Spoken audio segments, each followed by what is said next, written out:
dalam doa ya. Amin. Tuhan Yesus, Allah kami yang setia, kami tahu Tuhan kami banyak kekurangan, tapi kami percaya bahwa di dalam Engkau kami menerima segala yang baik. Hatilah membaca Alkitab hari ini, agar kami boleh mendapatkan terang daripada-Mu. Tuhan, sungguh biarlah nama-Mu yang dipermuliakan atas kami, juga kami bisa menerima segala terang dan pengetahuan dari firman-Mu. Terima kasih Tuhan, kami menyembah-Mu, kami memuji-Mu. Amin. Oke, baik. Kita akan melanjutkan pembacaan kita dari Yesaya pasal yang ke-45 ya. 45 sampai 47. Baik.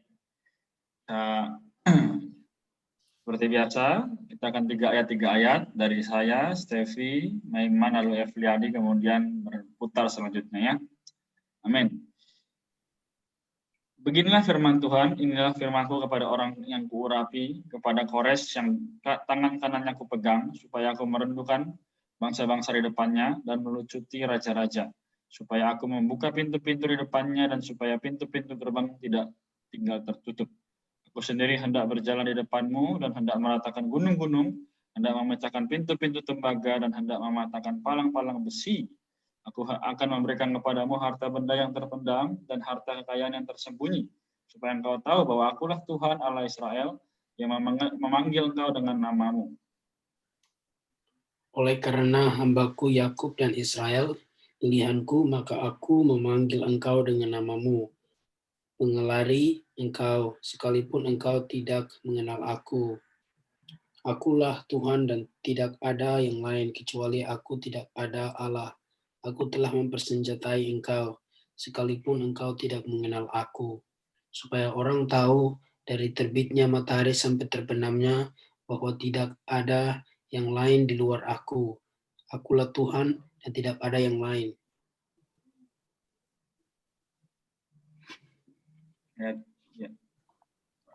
Ini ayat berapa ya? Ayat 7 sekarang.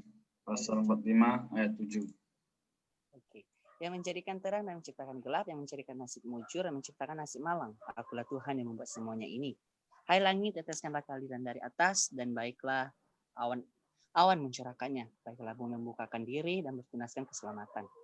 Dan baiklah ditumbuhkannya keadilan. Akulah Tuhan yang menciptakan semuanya ini. Tuhan adalah pencipta. Celakalah orang yang berbantah dan pembentuknya, dia tidak lain dari beling-beling saja. Adakah tanah liat berkata kepada pembentuknya, apakah yang kau buat? Atau yang telah dibuatnya engkau tidak punya tangan. Celakalah orang yang berkata kepada ayahnya, apakah yang kau peranakan, dan kepada ibunya, apakah yang kau lahirkan? Beginilah firman Tuhan, yang Maha Kudus, Allah pembentuk Israel. Kamukah yang mengajukan pertanyaan kepadaku mengenai anak-anakku, atau memberi perintah kepadaku mengenai yang dibuat tanganku? Akulah yang menjadikan bumi dan yang menciptakan manusia di atasnya. Tangankulah yang membentangkan langit, dan akulah yang memberi perintah kepada seluruh tentaranya. Amin. Akulah yang menggerakkan Kores untuk maksud penyelamatan, dan aku akan meratakan segala jalannya. Dialah yang akan membangun kotaku, dan yang akan melepaskan orang-orangku yang ada dalam pembuangan, tanpa bayaran dan tanpa suap, firman Tuhan semesta alam. Beginilah firman Tuhan, hasil tanah dari Mesir dan segala laba dari Ethiopia, dan orang-orang Sheba, orang-orang yang tinggi perawakannya, akan pindah kepadamu dan menjadi kepunyaanmu. Mereka akan berjalan di belakangmu dengan dirantai. Mereka akan disujud kepadamu dan akan membujuk engkau, katanya, hanya di tengah-tengahmu ada Allah dan tidak ada yang lain. Di samping dia tidak ada Allah. Sungguh engkau Allah yang menyembunyikan diri, Allah Israel juru selamat. Ayat 16, tetapi tukang-tukang berhala harus mundur dengan penuh noda. Semuanya akan mendapat malu dan kena noda juga. Sedangkan Israel diselamatkan oleh Tuhan dengan keselamatan yang selama-lamanya. Kamu tidak akan mendapat malu dan tidak akan kena noda sampai selamanya, dan seterusnya. Sebab beginilah firman Tuhan, yang menciptakan langit, dialah Allah, yang membentuk bumi dan menjadikannya dan yang menegakkannya, dan ia menciptakannya bukan supaya kosong, tetapi ia membentuknya untuk didiami. Akulah Tuhan dan tidak ada yang lain. Amin. Tidak pernah aku berkata dengan sembunyi atau di tempat bumi yang gelap. Tidak pernah aku menyuruh keturunannya untuk mencari aku yang sia-sia. Aku Tuhan selalu berkata benar, selalu memberitakan apa yang lurus. Suruhan kepada bangsa-bangsa supaya kembali kepada Tuhan. Berhimpunlah, datanglah, tampillah bersama-sama. Hai kamu sekalian yang terluput di antara bangsa-bangsa, tiada berpengetahuan orang-orang yang menggarap patung dari kayu dan berdoa kepada Allah yang tidak dapat menyelamatkan. Beritahukanlah dan kemukakanlah alasanmu, ya biarlah mereka berunding bersama-sama. Siapakah yang mengabarkan hal ini dari zaman purbakala dan memberitahukannya dari sejak dahulu? Bukankah aku, Tuhan? Tidak ada yang lain, tidak ada Allah lain selain daripadaku. Allah yang adil dan juru selamat, tidak ada yang lain kecuali aku. Berpalinglah kepadaku dan biarkanlah dirimu diselamatkan, hai ujung-ujung bumi, sebab akulah Allah dan tidak ada yang lain. Demikian aku sendiri, aku telah bersumpah, dari mulutku telah keluar kebenaran. Suatu firman yang tidak dapat ditarik kembali, dan semua orang akan bertekuk lutut di hadapanku, dan aku bersumpah setia dalam segala bahasa. Sambil berkata, keadilan dan kekuatan hanya ada di dalam Tuhan. Semua orang yang telah bangkit amarahnya terhadap Dia akan datang kepadanya dan mendapat malu. Amin.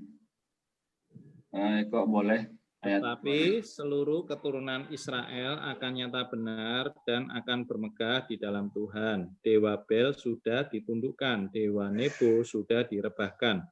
Patung-patungnya sudah diangkut di atas binatang, di atas hewan. Yang pernah kamu arak, sekarang telah dimuatkan sebagai beban pada kambing yang lelah, yang tidak dapat menyelamatkan bebannya itu. Dewa-dewa itu bersama-sama direbahkan dan ditundukkan, dan mereka sendiri harus pergi sebagai tawanan. Amin. Ayat 3.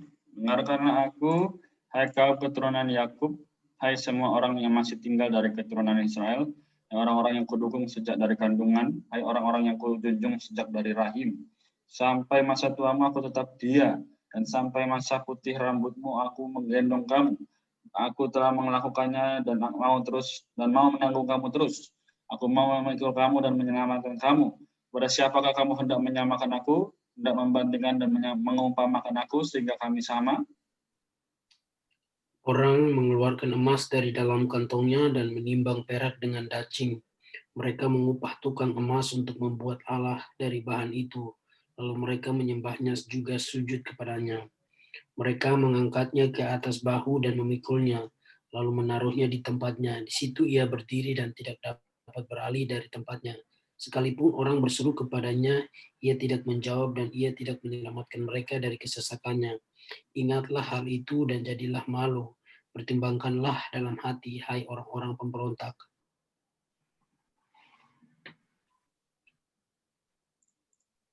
Ingatlah hal-hal yang dahulu dari sejak purbakala, bahwasanya akulah Allah dan tidak ada yang lain. Akulah Allah dan tidak ada yang seperti aku, yang memberitahukan dari mulanya hal yang kemudian dari zaman purbakala, apa yang keputusanku akan sampai aku laksanakan. Yang memanggil burung jauh, aku telah mengatakannya, maka aku hendak melangsungkan. Aku telah merencanakan, hendak melaksanakannya. Amin. Dengarkanlah aku, hai orang-orang yang congkak, orang-orang yang jauh dari kebenaran. Keselamatan yang daripadaku tidak jauh lagi, sebab aku telah mendekatkannya, dan kelepasan yang kuberikan tidak bertangguh lagi. Aku akan memberikan kelepasan di Sion dan keagunganku kepada Israel. Turunlah dan duduklah di atas tebu, hai anak darah, putri Babel, duduklah di tanah dengan tidak bertahta. Hai putri Kasdim, sebab engkau tidak akan disebutkan lagi manis dan genit. Ambillah batu kilangan dan gilinglah tepung, bukalah kerudungmu, angkatlah sarungmu, singkapkanlah paha, seberangilah sungai-sungai. Biarlah auratmu tersingkap dan aibmu kelihatan. Aku akan mengadakan pembalasan dan tidak menyayangkan seorang pun. Kata penebus kami, Tuhan semesta alam, namanya yang Maha Kudus Allah Israel. Amin. 5. Duduklah dengan berdiam diri dan masuklah ke dalam gelap, hai putri Kasdim. Sebab engkau tidak akan disebutkan lagi itu atas kerajaan-kerajaan. Aku tadinya murka terhadap umatku, menajiskan milik pusakaku dan menyerahkannya ke dalam tanganmu. Dan kau tidak menaruh belas kasihan kepada mereka, bahkan sangat memberatkan hukmu kepada orang yang tua. Katamu tadinya untuk selama-lamanya aku tetap menjadi ratu, sedang kau tidak menyadari dan tidak memikirkan kesudahan semuanya itu. Oleh sebab itu dengarlah ini, hai orang yang hidup bermanja-manja, yang duduk-duduk tangannya dengan tenang, yang berkata dalam hatimu, tiada yang lain di sampingku, aku tidak akan jadi janda dan tidak akan menjadi punah. Kedua hal itu akan menimpa engkau dalam sekejap mata. Pada satu hari juga kepunahan dan kejandaan dengan sepenuhnya akan menimpa engkau, sekalipun banyak sihirmu dan sangat kuat mantramu.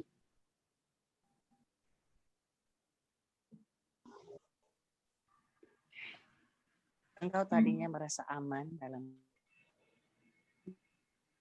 kebijaksanaanmu dan pengetahuanmu, itulah yang menyesatkan engkau, sehingga engkau berkata dalam hatimu, tiada yang lain di samping. Tetapi malapetaka akan menimpa engkau,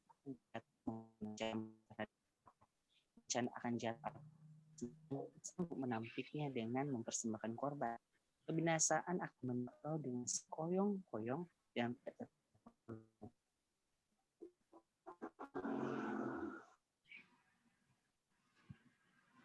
Amin. Bertahan sajalah dengan segala mantramu dan sihirmu yang banyak itu, yang telah kau repotkan dari sejak kecilmu. Mungkin engkau sanggup mendatangkan bantuan, mungkin engkau dapat menimbulkan ketakutan. Engkau telah payah karena banyak nasihat, biarlah tampil dan menyelamatkan engkau.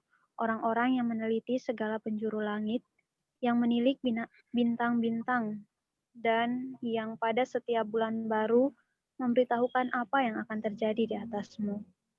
Sesungguhnya mereka sebagai jerami yang dibakar api, mereka tidak dapat melepaskan nyawanya dari kuasa nyala api. Api itu bukan bara api untuk memanaskan diri, bukan api untuk berdiam. Amin. Demikianlah faedahnya bagimu dari tukang-tukang jambi itu yang telah kau repotkan dari sejak kecilmu. Masing-masing mereka terhuyung-huyung ke segala jurusan, tidak ada yang dapat menyelamatkan engkau. Amin. Puji Tuhan.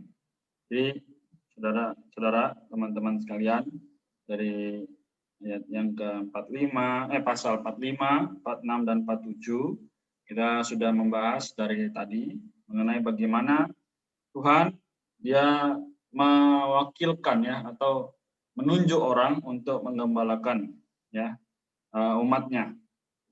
Namun sebelumnya kita sedikit review dari pasal 1 sampai pasal 44 maksudnya, kita melihat adalah bagaimana Tuhan itu menyatakan dirinya kepada para umatnya. Melalui banyak perkara, melalui banyak teguran ya, banyak sekali Tuhan menyatakan bahwa memang segala sesuatu atau yang awal dan yang akhir adalah diri Allah sendiri. Namun manusia karena begitu banyak punya pengetahuan, punya rasa bebas ya, akhirnya mereka berjalan menurut diri sendiri. Nah di pasal 45 ini katakan tadi, nah ayat yang pertama sudah terlihat ya.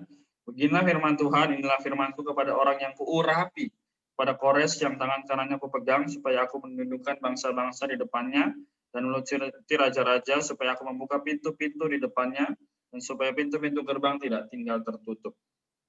Jadi pada hari ini kita melihat bahwa memang Tuhan menyatakan diri kepada banyak orang, namun orang-orang tertentu saja yang bisa dipakai karena orang-orang tersebut mau bekerja sama.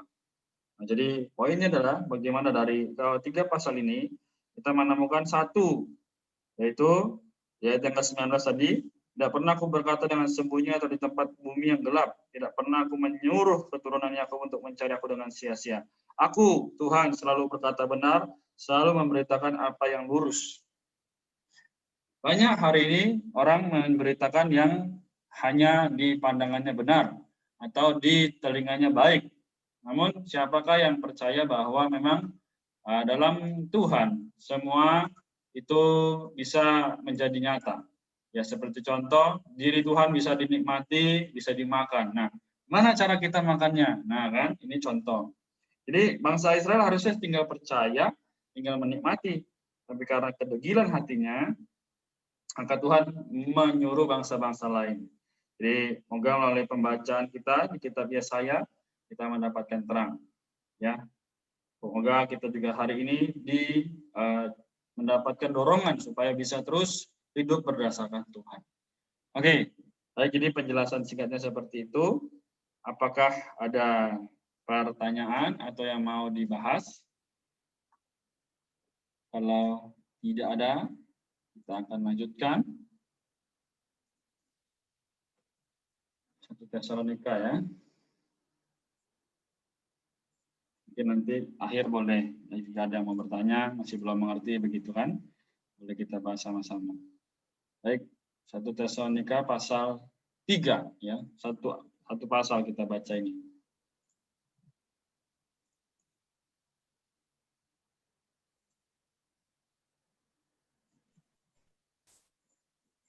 Baik, begitu balik ke saya ya, baca. Amin. Kami tidak dapat tahan lagi, karena itu kami mengambil keputusan untuk tinggal seorang diri di Athena. Lalu kami mengirim Timotius, saudara yang bekerja dengan kami untuk Allah dalam pemberitaan Injil Kristus, untuk menguatkan hatimu dan menasihatkan kamu tentang imanmu, supaya jangan ada orang yang goyang imannya karena kesusahan ini. Kamu sendiri tahu bahwa kita ditentukan untuk itu. Ayat 4, sebab juga waktu kami bersama-sama dengan kamu, telah kami katakan kepada kamu bahwa kita akan mengalami kesusahan. Dan hal itu seperti kamu tahu telah terjadi. Itulah sebabnya maka aku, karena tidak dapat tahan lagi, telah mengirim dia supaya aku tahu tentang imanmu. Karena aku khawatir kalau kamu telah dicobai oleh si penggoda, dan kalau usaha kami menjadi sia-sia.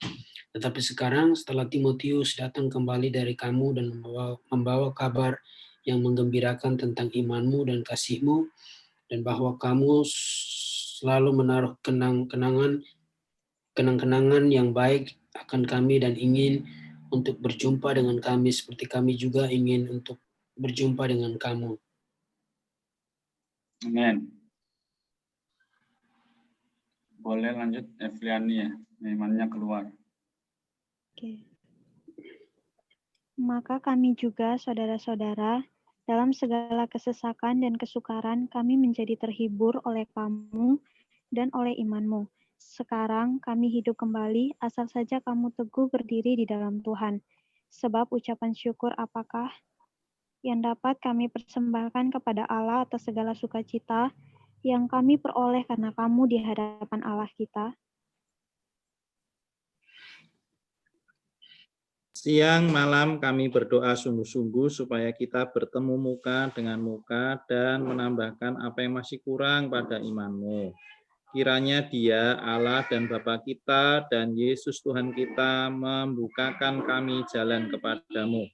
Dan kiranya Tuhan menjadikan kamu bertambah-tambah dan berkelimpahan dalam kasih seorang terhadap yang lain dan terhadap semua orang, sama seperti kami juga mengasihi Tuhan. Kiranya Dia menguatkan hatimu supaya tak bercacat dan kudus di hadapan Allah dan Bapa kita pada waktu kedatangan Yesus Tuhan kita dengan semua orang kudusnya. Amin. Puji Tuhan. Haleluya. Kitab Tesalonika singkat namun sungguh dalam maknanya ya. Jadi apakah ada yang mau men-sharingkan terlebih dahulu? Ya, ini melanjutkan mengenai keunikan kitab Tesalonika ya, 1 Tesalonika terutama ya. kita kembali di ayat 13 menjumpai perkara kedatangan Tuhan. Di situ dikatakan, kiranya Dia menguatkan hatimu supaya tak bercacat dan kudus di hadapan Allah dan Bapa kita pada waktu kedatangan Yesus Tuhan kita dengan semua orang kudusnya. Ya, kemarin pasal 2 menceritakan siapakah mahkota kami, ya, sukacita kami ketika Tuhan datang kembali kalau bukan kami.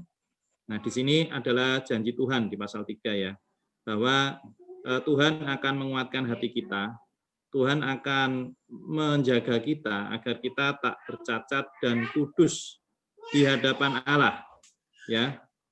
Dan Bapa kita pada waktu kedatangan Yesus Tuhan kita. Nah, sebenarnya apa hubungannya perkara kedatangan Tuhan dengan pengudusan kita? Nah, ketika orang Kristen ya menjadi orang yang menantikan kedatangan Tuhan, ya maka dia akan menjadi orang yang senantiasa bersiap sedia, ya. Jadi istilahnya ini kita kayak mau kedatangan tamu, dan tamu itu adalah tamu agung atau tamu yang istimewa. Nah, kita pasti sebagai pemilik rumah pasti rumah kita atur rapi, ya kan? Nah, kita sudah siap makanan untuk menjadi santapan, ya kan? Nah, misalnya Pak Jokowi mau datang ke rumah kita, wah kita pasti akan membuat rumah kita itu bersih rapi, ya kan? Nah, demikian juga dengan perkara kedatangan Tuhan, ya. Kalau kita yakin ya bahwa Tuhan ini akan datang, dikatakan Tuhan datang dengan semua orang kudusnya. Ya, ini adalah menceritakan sebenarnya para pemenangnya. Ya, orang-orang yang diangkat sebelum, ya kalau kita lihat di Alkitab itu ada namanya sebelum masa kesusahan besar. Ya, nah ini membuat hidup kita juga tidak sembarangan. Hidup kita akan baik-baik, ya. Kita menantikan ya Tuhan dengan senantiasa menjaga kekudusan kita. Ya, tentu saja pengudusan ini adalah pekerjaan Roh Kudus dalam hati kita. Tapi kita perlu merespon ya dengan apa tadi, berjaga-jaga.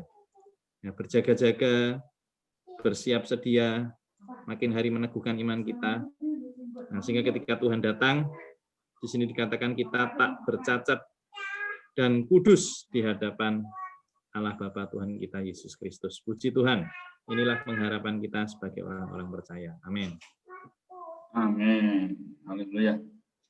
Ini ya, jadi semoga kita semakin dikuatkan, juga diteguhkan dalam pengalaman. Jadi moga kita semua dibawa kepada pengenalan akan Kristus. Amin.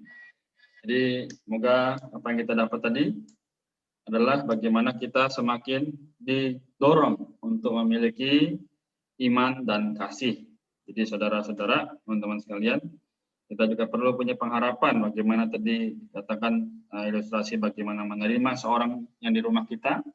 Maka ya inilah bagaimana ketika kita mendambakan Tuhan, mendambakan dirinya untuk berumah dalam kita. Amin. Puji Tuhan ya. Jadi singkat namun dalam maknanya. Ya. Baik. Kalau tidak ada lagi, kita tutup dengan doa ya. Amin. Jadi bisa kita diskusi lagi lebih lanjut. Baik, mari kita satu dalam doa.